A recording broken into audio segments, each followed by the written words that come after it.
بسم اللہ الرحمن الرحیم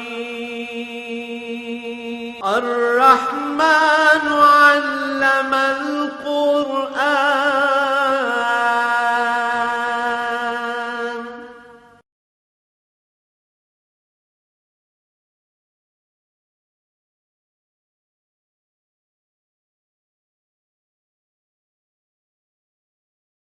الحمد للہ رب العالمین والصلاة والسلام علی حبیبہ محمد وآلہ وصحبہ اجمعین.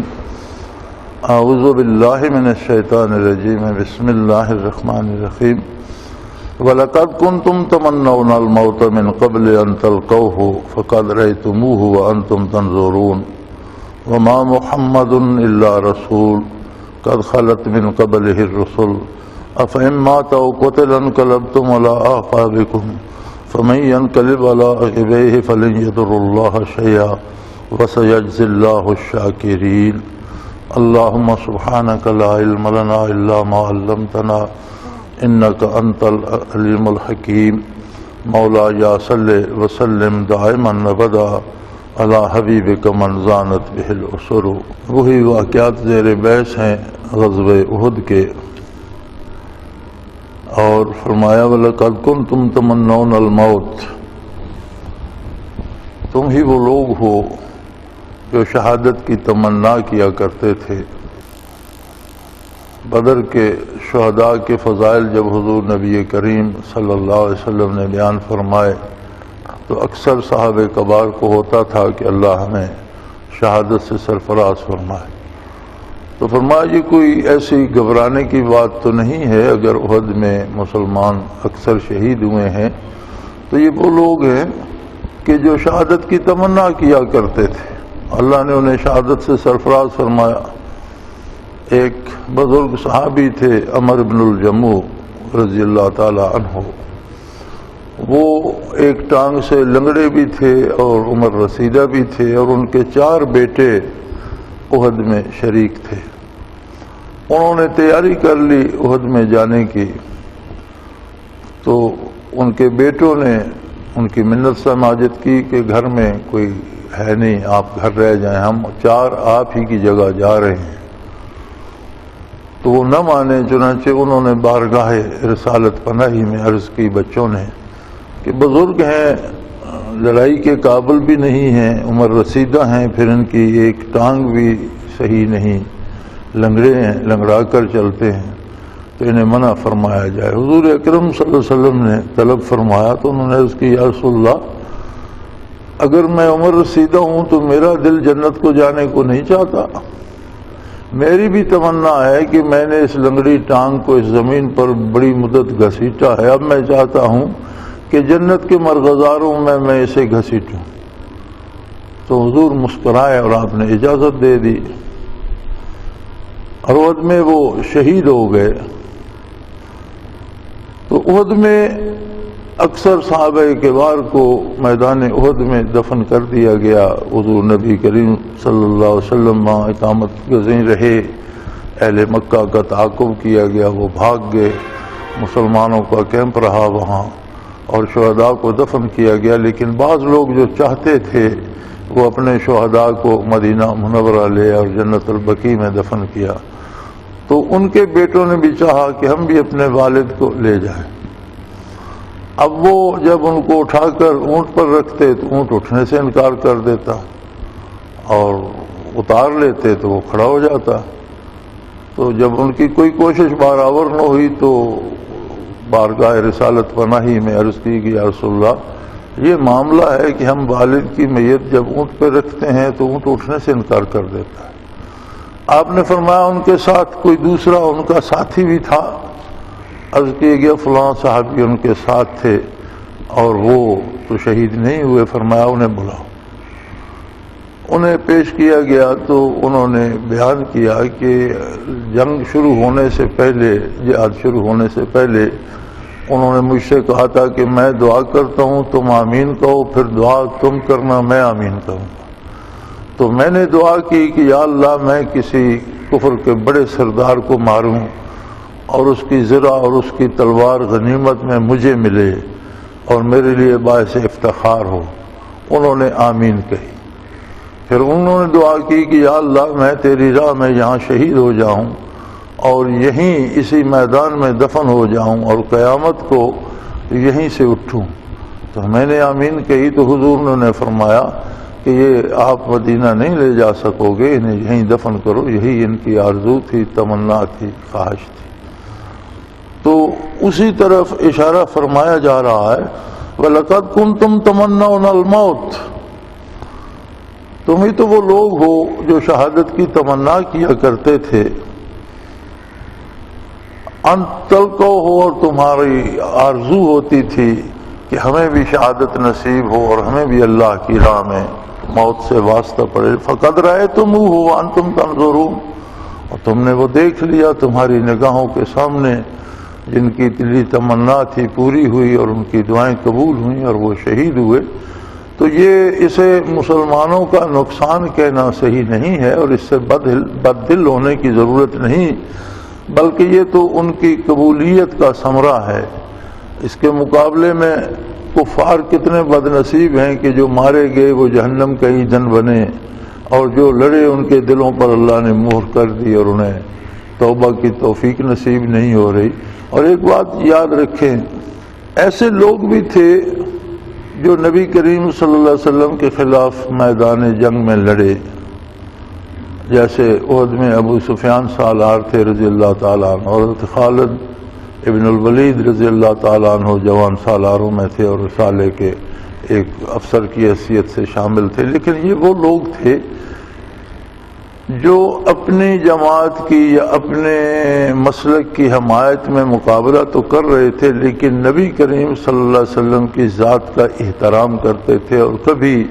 تنہائی میں یا علادگی میں بھی گستاخی نہیں کرتے تھے، توہین آمیز رویہ نہیں اپناتے تھے۔ تو جنہوں نے توہین آمیز رویہ نہیں اپنایا انہیں توبہ بھی نصیب ہوئی، اور حضرت ابو سفیان رضی اللہ عنہ بھی جلیل القدر صحابی ہوئے، بلکہ فتح مکہ کے موقع پر انہی کے گھر کو دارالامان حضرت نبی کریم صلی اللہ علیہ وسلم نے قرار دیا۔ حضرت خالد بن ولید کو اسلام نصیب ہوا اور سیف اللہ کا لقب نصیب ہوا، اور اس کے بعد تاریخ مورخین کے مطابق کم و بیش انہوں نے 128 کے قریب غزوہ جنگوں میں حصہ لیا، جہاد میں حصہ لیا، اور ہر جنگ میں فاتح رہے الحمدللہ۔ ان کے جسم پر بے شمار نشانات تھے، ہاں ان کے جسم پر زخموں کے بے شمار گھاؤ تھے، لیکن وہ سلامت رہے اور فاتح رہے۔ تو اللہ کی نصرت ان کے ساتھ تھی۔ نبی کریم صلی اللہ علیہ وسلم نے انہیں فرمایا کہ سیف من سیوف اللہ، اللہ کی تلواروں میں سے خالد ایک تلوار ہے، لہذا ان کا لقب تھا خالد سیف اللہ۔ تو جو کفر پہ مارے گئے وہ جہنم واصل ہوئے، دنیا کی زندگی بھی گئی، آخرت بھی تباہ ہوئی، اور مسلمان خوش نصیب تھے۔ تو لہذا اس سے بد دل ہونے کی ضرورت نہیں۔ اور فرمایا جس دن بہت جب گھمسان پڑا احد میں، تو کچھ وہ لوگ تھے 15-16 کے قریب جنہیں کوئی بھی طوفان اپنے قدموں سے ہلا نہیں سکا، اور جو حضور کے ساتھ رہے، جن میں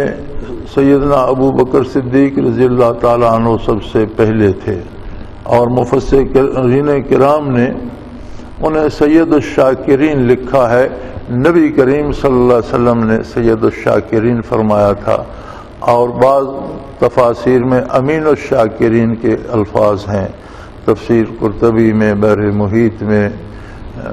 تفسیر کبیر میں اکثر مفسرین کرام نے یہ روایت حضرت علی کرم اللہ وجہ الکریم کی زبانی نقل فرمائی ہے کہ نبی کریم صلی اللہ علیہ وسلم نے سیدنا ابو بکر صدیق کو امیر الشاکرین اور امین الشاکرین فرمایا۔ اور تفسیر کبیر میں تو انہوں نے اس میں مزید اضافہ بھی کیا ہے کہ حضور نبی کریم صلی اللہ علیہ وسلم کے وصال پر تمام مسلمانوں کے دل دہل گئے اور بہت دکھ کا ایک سما تھا، اور اس کے ساتھ بغاوتوں نے سر اٹھا لیے۔ روم کی فوجیں مسلمانوں کے بارڈر پر تھیں، مسلمہ کذاب نے اور مختلف لوگوں نے جھوٹے نبوت کے دعوے کر دیے، جن میں تقریباً 7 بڑے بڑے نام ملتے ہیں، جن میں 1-2 خواتین ہیں، 4-5 مرد ہیں۔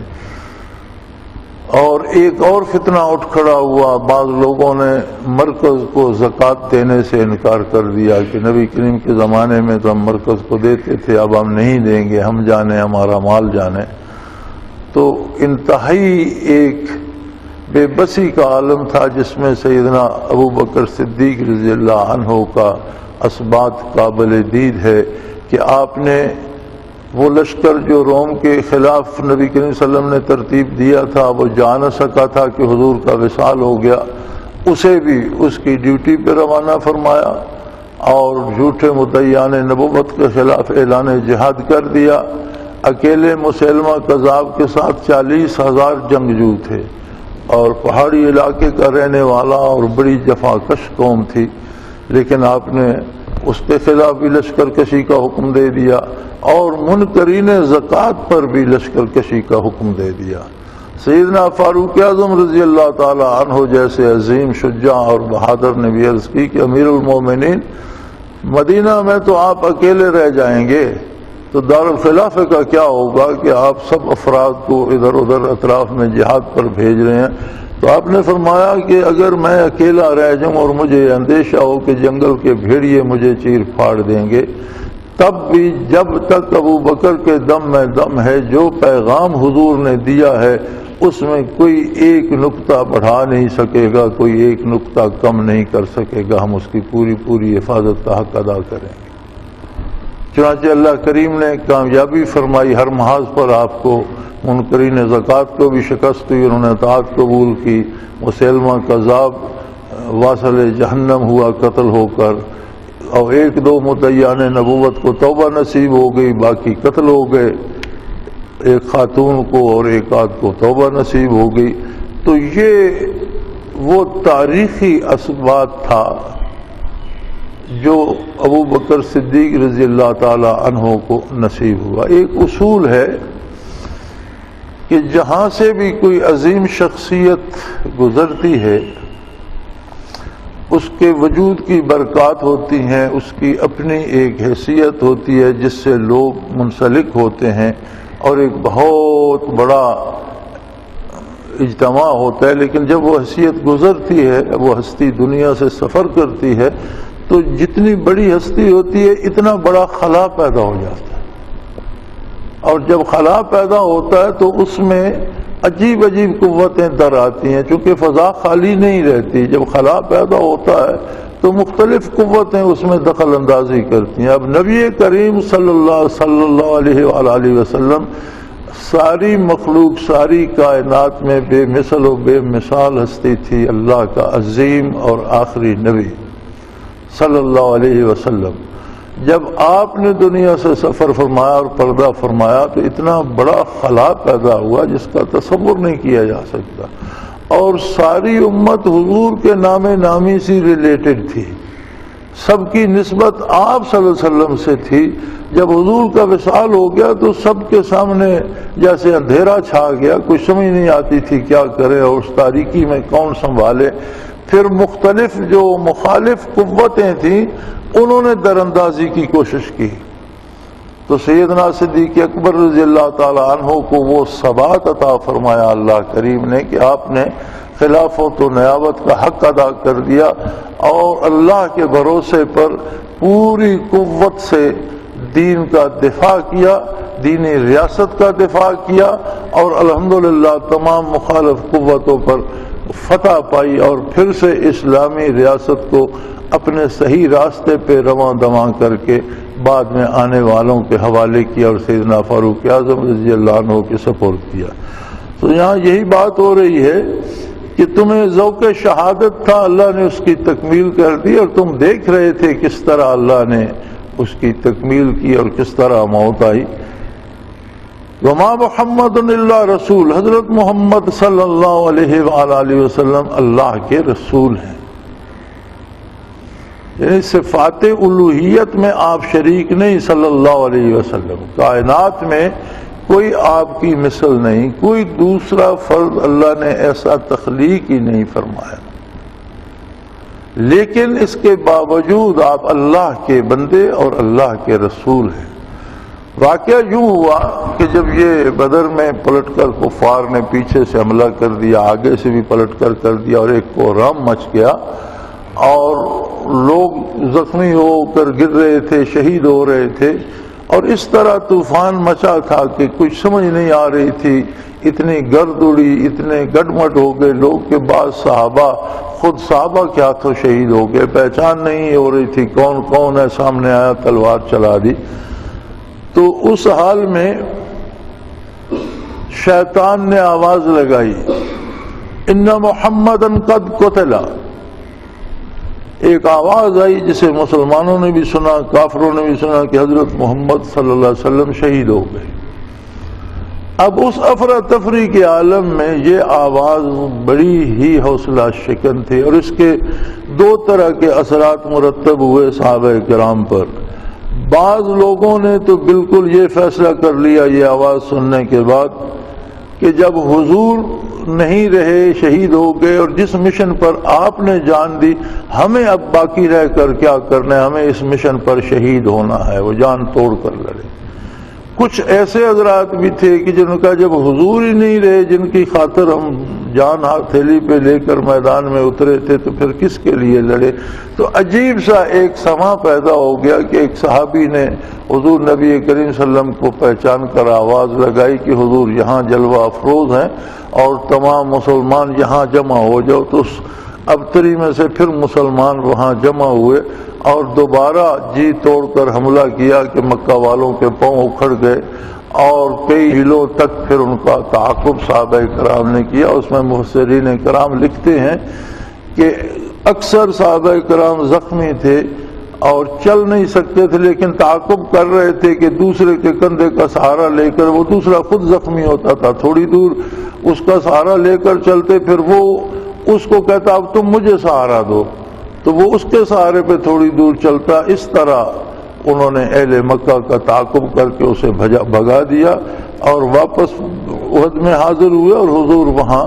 قیام فرما رہے، شہداء کے جنازے کیے گئے، شہداء کو دفن کیا گیا۔ تو حیرت ہوتی ہے مجھے ان لوگوں پر کہ جنہوں نے احد میں مسلمانوں کی شکست لکھی ہے، کہ بھاگنا تو اہل مکہ کو پڑا، میدان مسلمانوں کے ہاتھ رہا، حضور وہاں قیام فرما رہے، تو شہداء کو دفن فرما کر واپس مدینہ تشریف لائے، اور کفار کا کئی میل تک تعاقب بھی ہوا۔ پھر مجھے یہ سمجھ نہیں آتی کہ محض کثرت شہادت کی وجہ سے مسلمانوں کی شکست لکھ دیتے ہیں، یا لکھنے والوں کی سمجھ الٹ گئی ہے۔ سو فرمایا حضور نبی کریم صلی اللہ علیہ وآلہ وسلم اللہ کی صفات یا ذات میں شریک نہیں ہے، اللہ کے بندے اور اللہ کے رسول ہیں، اور آپ سے پہلے جتنے نبی اور رسول ہوئے ہیں انہوں نے اپنی ذمہ داری کا وقت پورا کیا اور دنیا سے تشریف لے گئے۔ لہذا اگر آج شہید نہیں ہوئے تو ایک وقت آئے گا جب حضور نبی کریم صلی اللہ علیہ وسلم بھی دنیا سے پردہ فرمائیں گے۔ تو کیا قد خلت من قبلہ الرسل، آپ سے پہلے بھی جو رسول آئے وہ دنیا سے پردہ فرما گئے، انہوں نے دنیا میں اپنی ذمہ داری پوری کی، دین کی تبلیغ کا حق ادا کیا، لوگوں کی رہنمائی کا حق ادا کیا، اور چشم عالم سے پردہ فرما گئے۔ تو ایک وقت آئے گا کہ حضور نبی کریم صلی اللہ علیہ وسلم بھی پردہ فرمائیں گے۔ أَفَإِن مَاتَ أَوْ قُتِلَ انقلبتم علی اعقابکم، اگر حضور کا وصال ہو جائے یا آپ صلی اللہ علیہ وسلم شہید ہو جائیں، تو کیا اس کا یہ مطلب لیا جائے گا کہ جو باقی رہ گئے ہیں وہ دین چھوڑ دیں؟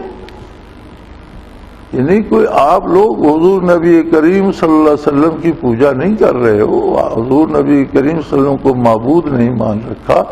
آپ صلی اللہ علیہ وسلم تو اللہ کے رسول ہیں اور اللہ کے بندے ہیں۔ کائنات میں دوام خود کائنات کو نہیں ہے، اسے باقی نہیں رہنا، اسے فنا ہونا ہے۔ یہاں آنے والے کسی کو بھی دوام نہیں ہے، خود کائنات کو دوام نہیں ہے، اور یہ ایک دارالابتلاء ہے، ایک امتحان گاہ ہے، ایک خاص وقت تک ہر ایک کو رہنا ہے۔ سو حضور نبی کریم امام الانبیاء ہیں، آپ کی عظمت مسلمہ ہے، آپ اللہ کا کلام لائے، اللہ کی طرف سے نور ہدایت لائے اور مخلوق میں بانٹا۔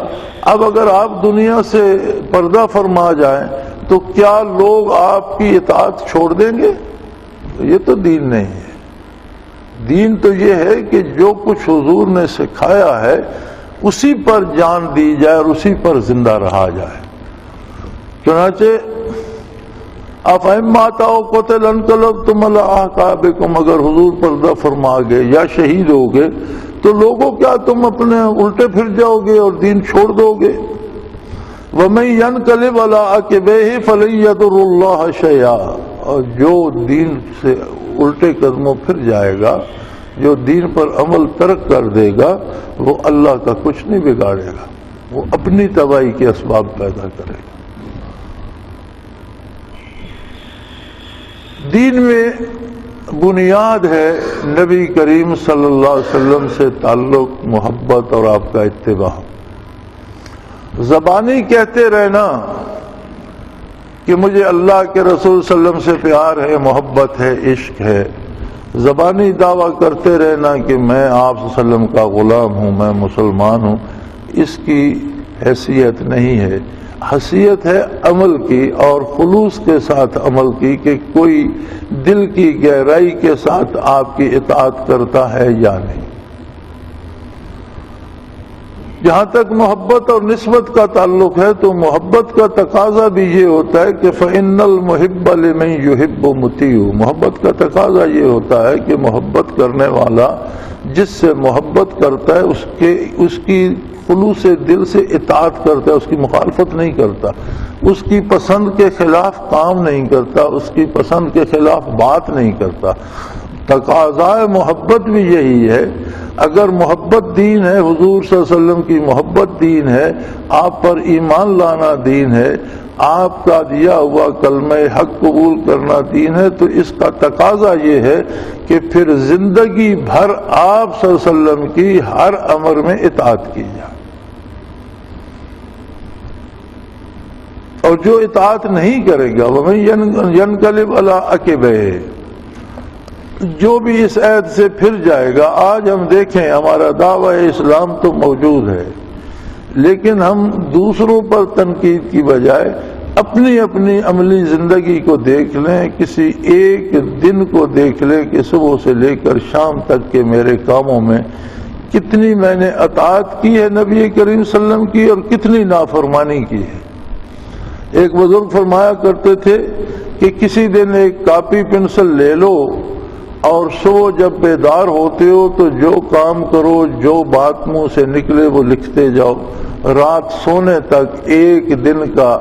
ہر کام اور ہر بات جو منہ سے نکالو لکھتے جاؤ۔ پھر فرمایا رات کو بیٹھ کر دیکھنا کہ تم کتنی دیر اسلام کے اندر رہے اور کتنے کام تم نے اسلام کے خلاف کیے۔ یعنی کبھی اپنا محاسبہ بھی کرو، صرف یہ دعویٰ کر لینا میں مسلمان ہوں یہ تو کافی نہیں ہے۔ معاملات میں، لین دین میں، کاروبار میں، دنیا کی مصروفیات میں، سوچ بچار میں، لوگوں کے ساتھ تعلقات میں کہاں تک تم نے حضور صلی اللہ علیہ وسلم کے دیے ہوئے لاہ عمل پر عمل کیا اور کہاں کہاں مخالفت کی؟ تو وہ فرماتے ہیں کوئی شخص ایک دن کا تجربہ کر کے دیکھ لے تو اسے اندازہ ہو جائے گا کہ دن بھر میں اس نے اطاعت کتنی کی اور مخالفت کتنی کی۔ تو اگر حضور اکرم صلی اللہ علیہ وسلم کی مخالفت ہمارے کردار میں ہوگی تو فرمایا پھر دین کا نقصان نہیں ہوگا، اللہ کی عظمت کا نقصان نہیں ہوگا، مخالفت کرنے والا اپنا نقصان کر رہا ہے، اپنی تباہی کے اسباب پیدا کر رہا ہے۔ وَسَيَجْزِي اللَّهُ الشَّاكِرِينَ، اللہ شکر گزاروں کو بہت بہتر بدلہ دے گا۔ یہاں اطاعت پر اور حضور صلی اللہ علیہ وسلم کی تابعداری پر شکر کا انعام دیا گیا، شاکرین میں شمار کیا گیا ہے۔ شاکرین کون ہیں؟ جنہوں نے اطاعت ترک نہیں کی، جنہوں نے حضور اکرم صلی اللہ علیہ وسلم کا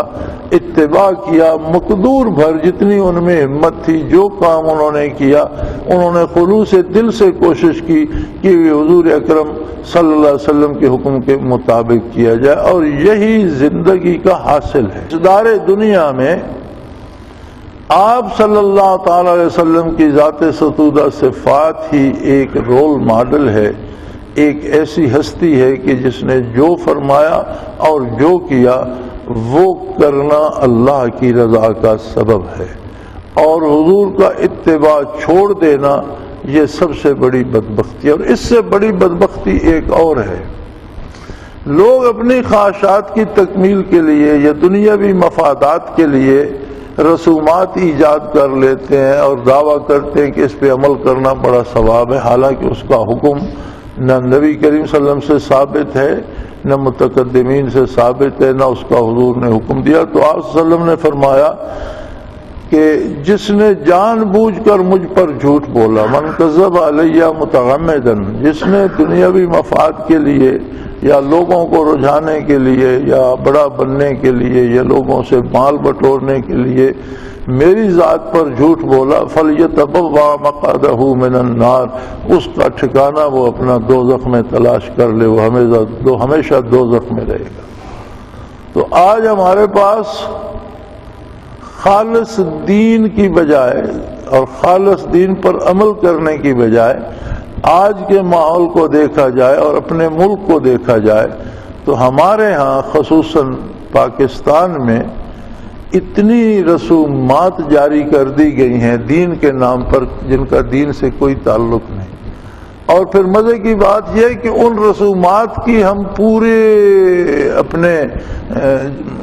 ممکن حد تک پوری قوت سے ان پر عمل کرنے کی کوشش کرتے ہیں، ان کو پورا کرنے کی کوشش کرتے ہیں، اور اس میں خلوص تو کہاں سے آئے گا، کیونکہ وہ ہیں ہی بدعات اور رسومات، تو خلوص کہاں سے آئے گا؟ اسے ہم اپنی آنر کا اور اپنی آبرو کا مسئلہ بنا لیتے ہیں کہ اگر یہ رسم نہ کی گئی تو لوگ کیا کہیں گے۔ لوگوں نے میدان حشر میں حساب نہیں لینا، لوگوں نے آخرت کے عذاب و ثواب کا فیصلہ نہیں کرنا، لوگوں نے کسی کو سزا یا کسی کو انعام نہیں دینا، یہ سارے کام اللہ جل شانہ کے دست قدرت میں ہے، اور ساری بھلائی نبی کریم صلی اللہ علیہ وسلم کی اطاعت اور اتباع میں ہے، اور جو لوگ اتباع کرتے ہیں انہی کو اللہ نے فرمایا کہ یہ میرے شکر گزار بندے ہیں۔ یعنی شکر کرنے کا طریقہ کیا ہے، یہ بھی ایک بڑا اہم سوال ہے، اور اس پہ بڑی اکابر نے بھی، صوفیاء نے بھی، علماء نے بھی اس پہ بڑی بحث کی ہے کہ اللہ کا شکر کس طریقے سے ادا ہو سکتا ہے۔ قرآن نے اس اتنے سوال کو، جس پر بڑے بڑے علماء نے بڑی طویل بحثیں کی ہیں، ایک لفظ میں سمو دیا ہے کہ جس نے خلوص دل سے حضور کی اطاعت کی وہ اللہ کا شکر ادا کر گیا، اس نے اللہ کا شکر ادا کر دیا۔ اللہ کی بے شمار نعمتیں ہیں جو ہم گن نہیں سکتے، ان سب نعمتوں کے شکر ادا کرنے کا ایک طریقہ ہے کہ زندگی کو حضور اکرم صلی اللہ علیہ وآلہ وسلم کی اطاعت پہ صرف کر دیا جائے، اور یہ شکر کرنے کا طریقہ ہے۔ وما كان لنفس ان تموت الا باذن اللہ کتابا مؤجلا، موت یوں ہی سے نہیں آ جاتی، اور نہ یہ بھاگنے اور چھپنے سے جان چھوڑتی ہے۔ موت کا ایک ما كان لنفس ان تموت، کوئی ممکن نہیں ہے کہ کسی شخص پر موت واقع ہو الا باذن اللہ، سوائے اللہ کے حکم کے، کتابا مؤجلا، اس کا ایک وقت مقرر ہے۔ یعنی موت سے نہ بھاگنے کی ضرورت ہے نہ ڈرنے کی ضرورت ہے، یہ ایسے ہی نہیں آ جاتی، کوئی ایسی نہیں کہ کوئی مصیبت فضا میں پھرتی ہے پتہ نہیں کس سے لپٹ جائے، ایسی کوئی بات نہیں ہے۔ ہر متنفس کو اللہ نے زندگی دی ہے، اس کی موت کا وقت معین کر دیا ہے، اس کا جب وقت آئے گا اسے مرنا ہے، خواہ وہ کہیں ہے۔ دوسری جگہ ارشاد ہوتا ہے ان الموت الذی تفرون منہ فانہ ملاقیکم ولو کنتم فی بروج مشیدہ، جس موت سے اے لوگوں تم بھاگتے ہو تمہیں اس موت سے ملنا ہے، اس موت کو تم تک پہنچنا ہے، خواہ تم بڑے بڑے مضبوط قلعوں میں چھپ جاؤ، موت تمہارے پاس آ جائے گی۔ جب وقت آئے گا، جب وقت مقررہ آئے گا موت کا، تو اس سے تم نہیں چھپ سکتے، وہ تمہارے پاس ہوگی۔ سو فرمایا یہ کوئی موت ایسے نہیں ہے کہ فضا میں کوئی چیز پھر رہی ہے، کوئی باہر نکلا تو اسے پکڑ لے گی، جو اندر بیٹھا رہا وہ بچ جائے گا، ایسی کوئی بات نہیں ہے۔ اللہ نے جس نے زندگی دی ہے اس نے موت بھی معین کی ہے۔ اور فرمایا تبارک الذی خلق الموت والحیات، برکت والی ہے وہ ذات جس نے موت پیدا کی اور زندگی پیدا کی۔ تو جب موت و زندگی کا سوال آیا تو تخلیق میں موت کو مقدم رکھا، الذی خلق الموت والحیات، موت کا ذکر پہلے فرمایا کہ وہ ایسا خالق ہے جس نے موت پیدا کی، زندگی پیدا کی، اور جب تک دار دنیا قائم ہے موت کا عمل دخل جاری رہے گا۔ میدان حشر میں حضور فرماتے ہیں کہ ایک دمبے کی شکل میں لا کر موت کو ذبح کر دیا جائے گا اور اعلان کر دیا جائے گا کہ آج موت ختم ہو گئی، اب کسی کو اس کے بعد مرنا نہیں ہے، اب سب کو ہمیشہ ہمیشہ باقی رہنا ہے، وہ اپنے عافیت کے گھر میں پہنچے یا خدا نخواستہ راستہ بھول کر سزا کے گھر میں چھلانگ لگا دے، یہ انسان کی اپنی پسند پہ چھوڑ دیا گیا۔ وَهَدَيْنَاهُ السَّبِيلَ إِمَّا شَاكِرًا وَإِمَّا كَفُورًا۔ لوگوں کو شوق ہوتا ہے، کوئی کسی گانے والے کی شکل بناتا ہے، اسے اس سے پیار ہوتا ہے تو چاہتا ہے میرا حلیہ بھی مہدی حسن کی طرح نظر آئے۔ اسی طرح بچیاں ایکٹریسوں کی اور گانے والوں کی لباس دیکھ کر ٹیلی ویژن پر دوسرے دن ویسا ہی لباس درزی سے بنوا لاتی ہیں کہ میرا لباس اس تک کیوں ہوتا ہے۔ یہ ہم لوگوں کو دیکھتے ہیں کہ وہ برسر اقتدار اور حکمران لوگوں کی جیسے بود و باش ہو، جس طرح کے وہ لباس پہنے، جس طرح کے وہ بلکہ بال رنگنے شروع کریں۔ ہمارے صدر صاحب نے وہ بال رنگنے میں یہ تھوڑے سے بال سفید چھوڑ دیے، تو اب آپ ٹی وی پہ دیکھیں اکثر لوگوں کے آپ کو نظر آئیں گے کہ سارا سر رنگا، یہاں سے تھوڑے تھوڑے بال سفید ہیں۔ ان لوگوں کو ایک شوق ہو جاتا ہے کہ ہم جو صاحب اقتدار ہے یا جو بڑا آدمی ہے اس جیسی شکل بنائیں۔ ہم کیسے مسلمان ہیں اور ہمارا کیا تعلق ہے محمد الرسول اللہ علیہ وسلم کے ساتھ، کس قسم کا تعلق ہے کہ آپ جیسی شکل بنانا بھی ہمیں گوارا نہیں ہوتا؟ یہ کیسا تعلق؟ یعنی لوگوں کا فلمی ایکٹروں سے ایسا تعلق ہے، بچیوں کا، کہ وہ ایک دن کسی ایکٹریس کو دیکھتی ہیں فلم کی سکرین پر یا ڈرامے میں، تو اسی رات وہ درزی کے پاس بیٹھی ہوتی ہیں کہ فلاں ہیروئن نے جس طرح کی قمیض پہنی ہوئی تھی اور جس طرح کا لباس تھا میرا ویسا لباس بناؤ۔ میں نے ابھی شرفاء کی بات کی کہ آپ اکثر شرفاء کو دیکھیں تھوڑے تھوڑے بال سفید چھوڑے، کیوں؟ صدر صاحب نے یہ رویہ نکالا ہے کہ سارے بال جو ہیں وہ ڈائی نہ کیے جائیں، تھوڑے تھوڑے سفید چھوڑ دیے جائیں۔ تو اب اکثر کو دیکھیں کہ اکثر نے یہ کن پٹیوں کے اور تھوڑے سے بال سر کے سفید چھوڑے ہوتے ہیں۔ ویسا بننا چاہتے ہیں لوگ، جسے پسند کرتے ہیں، جس کے عظمت ان کے دل پہ آ جاتی ہے کہ یہ بڑا آدمی ہے، خواہ وہ گانے والا ہو، فلمی ایکٹر ہو یا ملک کا صدر ہو، تو لوگ ویسا بننا چاہتے ہیں۔ یہ بھی ایک دلیل بن جاتی ہے کہ یہ بندہ اسے پسند کرتا ہے، اس سے محبت کرتا ہے، ویسا نظر آنا چاہتا ہے۔ ہم کیسے مسلمان ہیں کہ ہم حضور اکرم صلی اللہ علیہ وسلم جیسا نظر کیوں نہیں آنا چاہتے؟ اور اگر ہم ظاہری حلیہ بھی حضور جیسا نہیں بنا سکتے تو کیا خبر دل میں ہمارے کتنی عزت ہے اور ہمارا کردار حضور کے تابع کس حد تک ہے؟ یعنی ایک ظاہری حلیہ بنانا تو عام سی بات ہے، اس پہ تو کوئی زور نہیں لگتا، لیکن جو کردار ہے اس پہ تو طاقت لگتی ہے کہ برائی کا مقابلہ کرنا پڑتا ہے، دنیا کا لالچ ہوتا ہے، پیسے کا لالچ ہوتا ہے، اقتدار کا لالچ ہوتا ہے، نفس کے بے شمار فریب ہوتے ہیں، شیطان کی بے شمار چالیں ہوتی ہیں، ان سب کو ٹھکرا کر محمد الرسول اللہ کا اتباع کرنے کے لیے تو ایک ہمت چاہیے۔ لیکن ظاہراً ویسا بننے میں تو کوئی حرج نہیں ہے، لیکن لوگ شرمندہ ہوتے ہیں، اور معاشرے میں اگر کوئی بندہ اس نے داڑھی رکھی ہوئی ہے، سنت ہے، تو اسے بس میں جگہ کوئی نہیں دیتا، دفتر میں جاؤ تو گھسنے کوئی نہیں دیتا، اسے فضول اور واہیات بندہ سمجھا جاتا ہے کہ یہ بھی کوئی بندہ ہے، اور جہاں کوئی جرم ہوتا ہے وہ اس کے سر مڑ دیا جاتا ہے۔ ساری دہشت گردی خواہ کوئی کرے، خواہ باہر کی ایجنسیاں دہشت گردی کرا جائے تو سب داڑھی والے پکڑے جاتے ہیں، تو یہ سارے دہشت گرد ہیں، یہ سارے بدکار ہیں، یہ سارے جو ہیں یہ قدامت پسند ہیں، ان میں روشن خیالی نام کو نہیں۔ تو عجیب عجیب اسلام ہے اور عجیب مسلمان ہیں ہم۔ اور پھر جو بندہ حلیہ بنا لیتا ہے حضور اکرم صلی اللہ علیہ وسلم کی طرح اور داڑھی رکھ لیتا ہے، خود اسے بھی اس بات کی حیا آنی چاہیے کہ میں نے داڑھی رکھی ہوئی ہے، میں نماز پڑھتا ہوں، لوگ مجھے نیک سمجھتے ہیں، تو میرے منہ سے جملہ نکلے تو وہ نیکوں کے لیے باعث عار نہ بن جائے، یا میں ایسا کام نہ کروں جو نیک لوگوں کی بدنامی کا بھی سبب بن جائے۔ تو ہمارا کردار بھی ایسا ہے کہ ہم حلیہ نیکوں کا بنا کر کام بروں جیسے کرتے ہیں، تو ہم نیکوں کو بھی بدنام کرنے کا سبب بن گئے ہیں۔ ایک واقعہ حضرت رحمت اللہ تعالی علیہ سنایا کرتے تھے کہ اورنگزیب عالمگیر کے زمانے میں کوئی بہروپیہ دربار شاہی میں گیا، تو آج کل دیکھنے میں نہیں آتے، تو ہماری جوانی تک تو بہروپیے یہاں دیہات میں بھی ہوتے تھے، لوگوں سے پیسے لیتے تھے، کبھی ڈاکٹر کے بھیس میں آ جاتے، کبھی گداگر کے بھیس میں آ جاتے، کبھی پاگل کا بھیس بنا لیتے،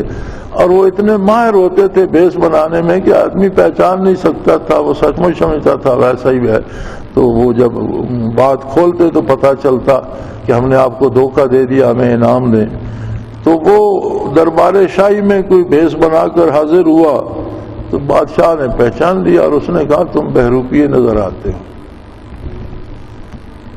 وہ بہروپیے نے اس بات کو بڑا چیلنج لیا، وہ کہنے لگا مجھے آج تک کسی نے پہچانا نہیں بادشاہ سلامت،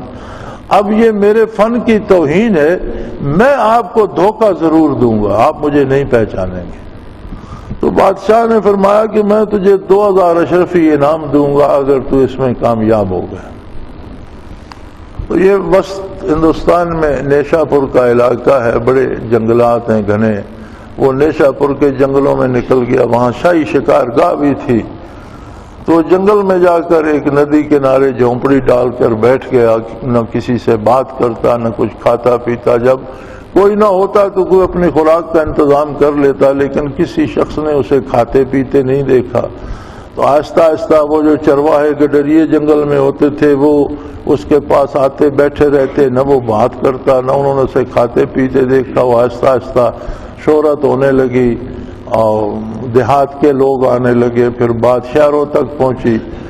تو 2 سال لگ گئے۔ 2 سال اس نے اتنا مجاہدہ کیا کہ کسی کے سامنے اس نے نہ کھایا نہ پیا نہ کسی سے بات کی، کہیں چوری چھپے کوئی کھا لیتا ہوگا زندہ رہنے کے لیے، لیکن کسی نے اسے کھاتا، ایک عجیب شہرت ہو گئی کہ عجیب آدمی ہے، اس نے برسوں سے نہ کھایا ہے نہ پیا ہے، صحت مند بھی ہے، ہر وقت بیٹھا اللہ اللہ کرتا رہتا ہے، کسی سے بات بھی نہیں کرتا۔ تو بادشاہ بھی اس جنگل میں شکار کے لیے گیا تو وہ شہرت بادشاہ کے کانوں تک بھی پہنچی، تو بادشاہ نے اپنے لوگوں کو مال و زر دے کر اہل دربار کو بھیجا کہ جاؤ بھائی دیکھ کر آؤ بندہ کیسا ہے، یہ اسے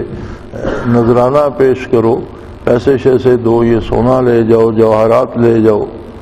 تو وہ بھی وہاں آئے، اس سے ملے،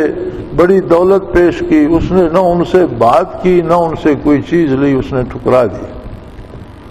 وہ واپس بادشاہ کے پاس پہنچے اور یہ عجیب آدمی ہے، اس پر نہ دولت اثر کرتی ہے نہ ہمارے شاہی لباس اور گھوڑے اور ساتھ جو گارڈ وارڈ تھی اس سے کوئی فرق نہیں پڑا کون آیا کون نہیں آیا، نہ اس نے ہم سے بات کی ہے نہ اس نے ہم سے کوئی چیز قبول کی ہے۔ بادشاہ کو شوق ہوا اس آدمی کو ملنا چاہیے، دیکھنا چاہیے، تو بادشاہ خود تشریف لے گئے۔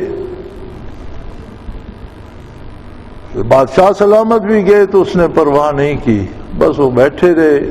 اور پھر انہوں نے کوئی دولت پیش کرنا چاہیے وہ بھی اس نے رد کر دی۔ پھر انہوں نے کہا کہ بھئی میرے لیے دعا ضرور کیجئے کہ اللہ مجھے دین پہ استقامت دے۔ نیک آدمی تھے، ولی اللہ تھے، حکمران بھی تھے۔ جب اٹھ کر جانے لگے تو وہ کھڑا ہو گیا، اس نے کہا بادشاہ سلامت، میں نے آپ کو دھوکہ دے دیا، میری 2000 اشرفی دیتے جائیے، میں وہ فلاں بہروپیہ ہوں۔ تو بادشاہ بڑا حیران ہوا، اس نے کہا یار تو نے کمال کر دیا،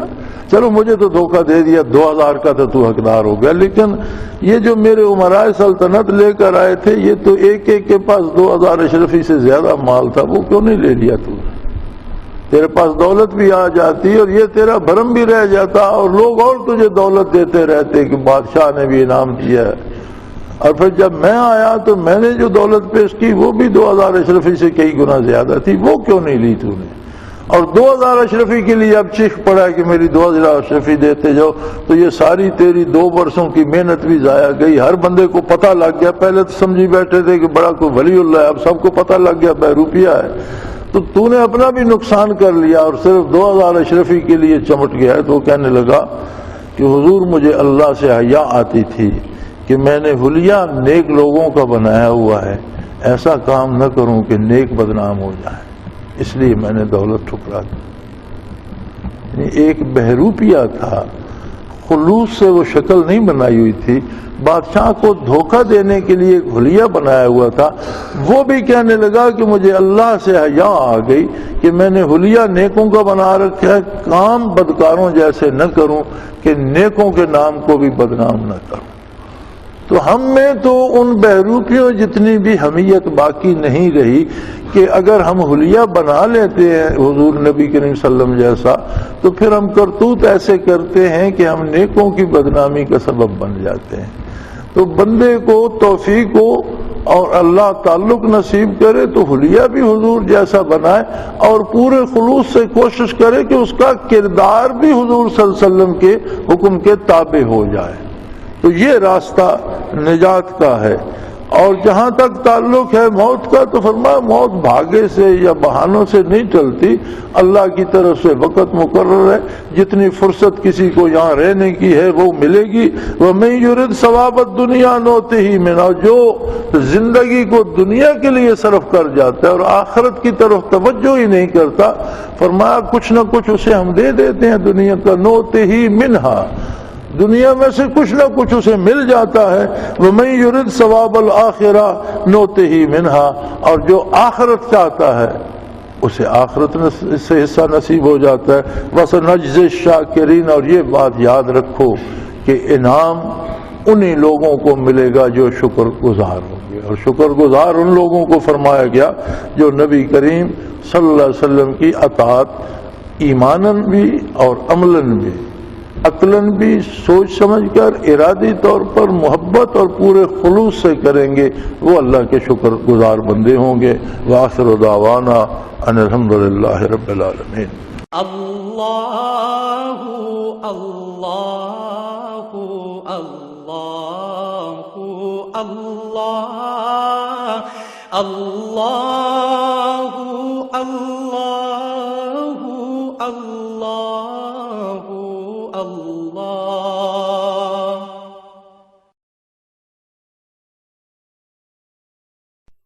حضرت امیر محمد اکرم آبان مد ذلہ العالی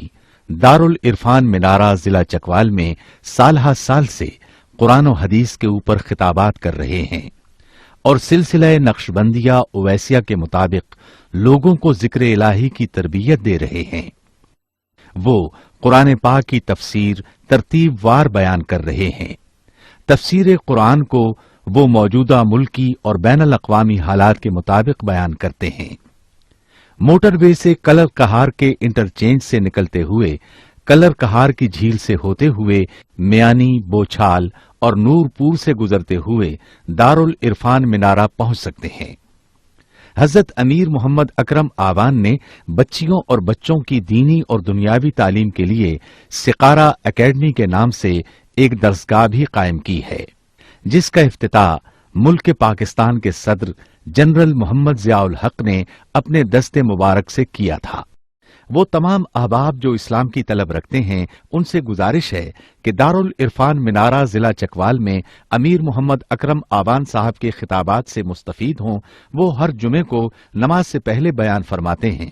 ہر ماہ کی پہلی اتوار کو ماہانہ اجتماع ہوتا ہے جس میں آپ خصوصی خطاب فرماتے ہیں اور پاکستان کے چاروں صوبوں سے احباب اس اجتماع میں شرکت کرتے ہیں۔ اس کے علاوہ یہاں سال میں 2 مرکزی اجتماعات بھی ہوتے ہیں، ایک رمضان المبارک میں اعتکاف کا اجتماع اور دوسرا جولائی اور اگست میں 40 دن کا اجتماع ہوتا ہے جس میں روحانی تربیت کی جاتی ہے۔ اپنا خون سیماب دے کر اتنا ہم کر جائیں گے، نام آقا کا چمن میں پھر رقم کر جائیں گے۔